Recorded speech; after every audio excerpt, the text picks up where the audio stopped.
வணக்கம் நண்பர்களே. திமுக ஆட்சியை குறை சொல்வதோ ஸ்டாலினை குறித்து மிக குறைத்து மதிப்பிடுவதோ என் வேலை அல்ல. ஆனால் ஒரு முதல்வர் சினிமா பார்க்கலாமா? பார்க்கலாம். தனி மனிதர் தான், அவரும் ஒரு மனிதர் தான். அவர் ஒரு பதவியில் இருக்கிறார் என்பதற்காக அவருடைய தனிப்பட்ட விருப்பங்களை அவர் செய்யக்கூடாது அப்படிங்கிற அர்த்தம் அல்ல. ஆனால் எந்த சூழலில் அவர் எப்படி நடந்து கொள்ள வேண்டும் என்ற சட்ட விதிகளும் இருக்கும். அவர் ஒரு பொறுப்பான பதவியில் இருப்பவர் என்பவரால் அதையும் தாண்டி அவருடைய தனிப்பட்ட பழக்கங்களையும் அவர் கடைபிடித்து வர வேண்டும். எதுக்காக இதை சொல்கிறேன் அப்படின்னா, தூய்மை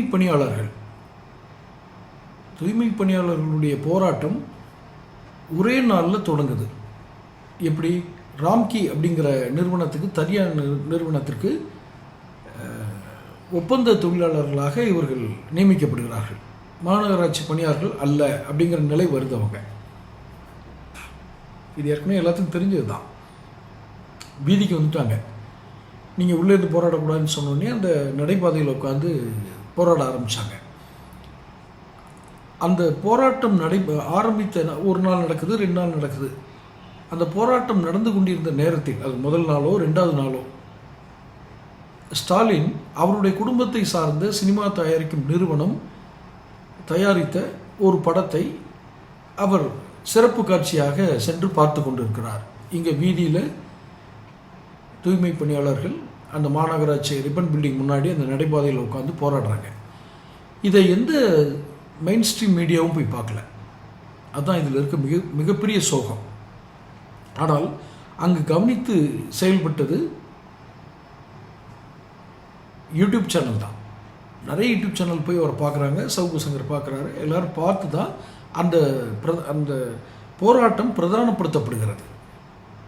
சரி, இந்த ராம்கி நிறுவனம் என்ன, அதுக்கு பின்னாடி யாரெல்லாம் இருக்கிறாங்க, இந்த ராம்கி நிறுவனத்தை நடத்துவது யார், இதெல்லாம் அரசியல் தொடர்பு உள்ளது தான், அதில் மாற்று கருத்து இல்லை. இதில் என்ன ஒரு கொடுமைன்னா, இந்த சினிமா பார்த்துட்டு இருந்தார்ல முதல்வர், அப்போ இவங்க என்ன நடந்ததுன்ற சொல்கிறேன். இதில் தேன்மொழி அப்படின்னு ஒரு பெண்மணி கோர்ட்டில் ஒரு வழக்கு போடுறாங்க. அவங்க காய்கறி வியாபாரம் பண்ணுறவங்களாம். அந்த நடைபாதையில் நடந்து சென்று நாங்கள் காய்கறி வாங்க செல்லும் பொழுது எங்களுக்கு அது இடையூறாக இருக்கிறது அந்த போராட்டம் அப்படின்னு. அப்போ அனுமதி பெறாமல் நீங்கள் ஏன் போராடினீங்க? நீதிமன்றம் அப்படி தான் கேட்கும். நீதிமன்றத்துக்கு சட்டம்தான், நீதிபதிக்கே புரிஞ்சால் கூட சட்டம்தான் அவங்களுக்கு முக்கியத்துவம் பெறும். அந்த தேன்மொழி என்பவர் தொடர்ந்த வழக்கில் இவங்களை அங்கேருந்து அப்புறப்படுத்த சொல்லி கோர்ட் ஒரு ஆர்டர் கொடுக்குது. அப்போது இவங்களை லத்தி சார்ஜ் பண்ணி அது என்ன செய்யணும் கோர்ட்டு சொல்லும்போது பார்த்து சொல்ல முடியாது. அடித்தவங்களை இழுத்துட்டு போங்க அல்லது அரவணைச்சு கூட்டிகிட்டு போங்கலாம் சொல்ல முடியாது.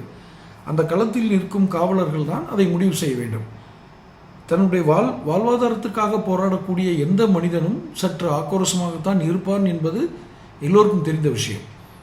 ஆனால் இவர்கள் பலவந்தமாக அவர்களை அடித்து லத்தி சார்ஜ் பண்ணி தான் வேனில் ஏற்றுறாங்க. அப்போ தான் இந்த முதல்வர் சினிமா பார்த்துட்டு இருந்தார். ஒரு முதல்வருக்கு தெரியாமல் அந்த சிட்டி போலீஸ் கமிஷனர், நகர காவல்துறை ஆணையாளர் ஒரு டிசிஷன் எடுத்துட முடியுமா? முடியாது. ஆனால் அங்கு இப்படி தூய்மை பணியாளர்களை அப்புறப்படுத்துவதற்கு நாங்கள் இது போன்ற வழிமுறைகளை கையாளுகிறோம் என்ற ஒரு சின்ன செய்தி கூட அவர் போய் சேரல. இல்லை சேர்ந்தாலும் அவர் அதை பற்றிலாம் கவலைப்படாமல் சினிமா பார்த்துட்டு இருந்தாராங்கிறது நமக்கு தெரியல. இப்போது ஸ்டாலின் சினிமா பார்த்தது சரியா குற்றமா அப்படிங்கிறதுக்குள்ளே நான் போகல. அவர் எப்போது பார்த்தார் என்பதைத்தான் இப்போ இவ்வளவு விவரமாக சொல்கிறேன். இந்த தூய்மை பணியாளர்கள் என்பவர்கள் எனக்கு தெரிந்து ஒரு மாற்று மருத்துவர்கள் அப்படின்னு தான் நம்ம நினைக்கணும். காரணம், ஒரு நோய் வந்த பின்பும் ஒரு நோய் வராமல் தடுப்பதற்கும் பணியாற்றக்கூடிய மருத்துவர்கள். ஆனால் அந்த நோய்களை அகற்றக்கூடிய, அசுத்தங்களை அகற்றி நோய் வராமல் தடுக்கக்கூடிய வேலையை செய்பவர்கள் தான் தூய்மை பணியாளர்கள். நீங்கள் கையால் தொடுவதற்கே கூச்சப்படுகிற ஒரு விஷயத்தை அவர்கள் இரு கைகளாலும் தொட்டு அதை அகற்றி அந்த எல்லா நகரங்களையும் சுத்தமாக வைத்திருப்பதில் மிகப்பெரிய உதவி செய்பவர்கள் தூய்மை பணியாளர்கள். அவர்களுடைய பணியை நம்ம பாராட்டி டெய்லி அவங்களுக்கு புகழ் செலுத்தணுன்ற அவசியம் இல்லை. அவர்களை குறைந்தபட்சம் அந்த நகராட்சி மாநகராட்சி ஊழியர்களாக நாம் கருதினால் கூட அவருடைய அன்றாட வாழ்வாதாரம் போகும். இவ்வளோத்துக்கும் அவங்களுடைய சம்பளம் எவ்வளோங்கிறீங்க? 500 ரூபாய் 600 ரூபாய் 700 ரூபாய் இந்த மாதிரி பிடித்தம் போக பிடித்தம் இல்லாமல் இந்த மாதிரி கணக்கெல்லாம் போட்டு 500 ரூபாய்க்கு மேலே அவங்களுக்கு சம்பளமே இல்லை. இதில் ஒரு கேலி கூத்து வேறு நடந்தது. காலையில் அவங்களுக்கு சாப்பாடு போடுறோம் அப்படின்னு சொல்லி குப்பை வண்டியிலேயே வந்து சாப்பாடு எடுத்துகிட்டு போய் போட்ட அவலங்கள்லாம் நடந்துச்சு. ஒரு மனிதன் பணம் இல்லாவிட்டால் அந்த அந்த விளிம்பு நிலை மனிதனை எத்தனை கேவலமாக நடத்த முடியுமோ அத்தனை கேவலமாக நடத்தப்பட்டவர்கள் தான் இந்த தூய்மை பணியாளர்கள். பாவம் இல்லையா? நான் சொன்ன மாதிரி தான், நீ யாருமே செய்ய தயங்குகிற ஒரு காரியத்தை நீங்கள் அல்ல, நான் உட்பட அந்த வேலையை அவர்கள் செய்கிறார்கள். புனிதமான வேலை என்று தான் நாம் சொல்ல வேண்டும்.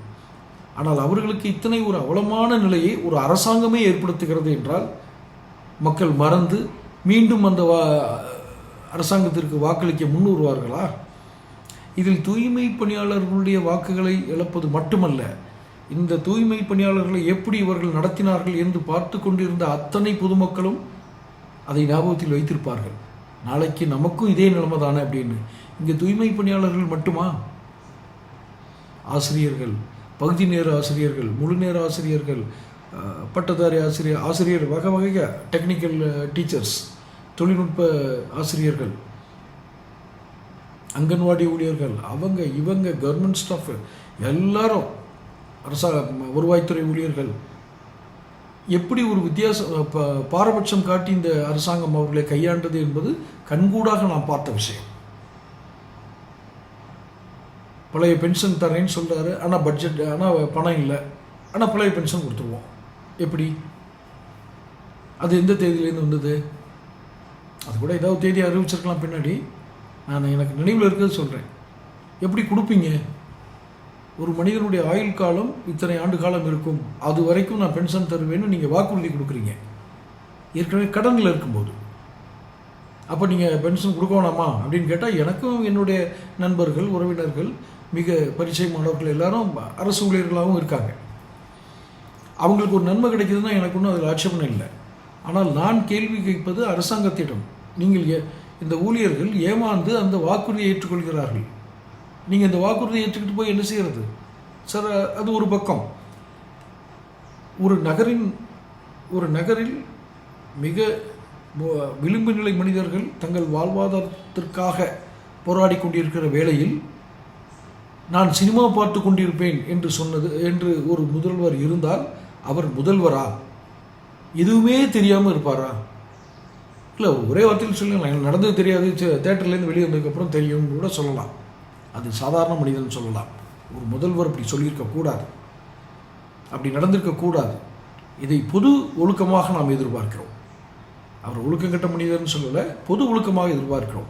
இப்படி எதுவுமே இல்லாமல் உங்கள் கனவை சொல்லுங்கள், உங்கள் மக்களுடன் முதல்வர், இதெல்லாம் எவ்வளோ பெரிய தேர்தல் நாடகம் இல்லையா?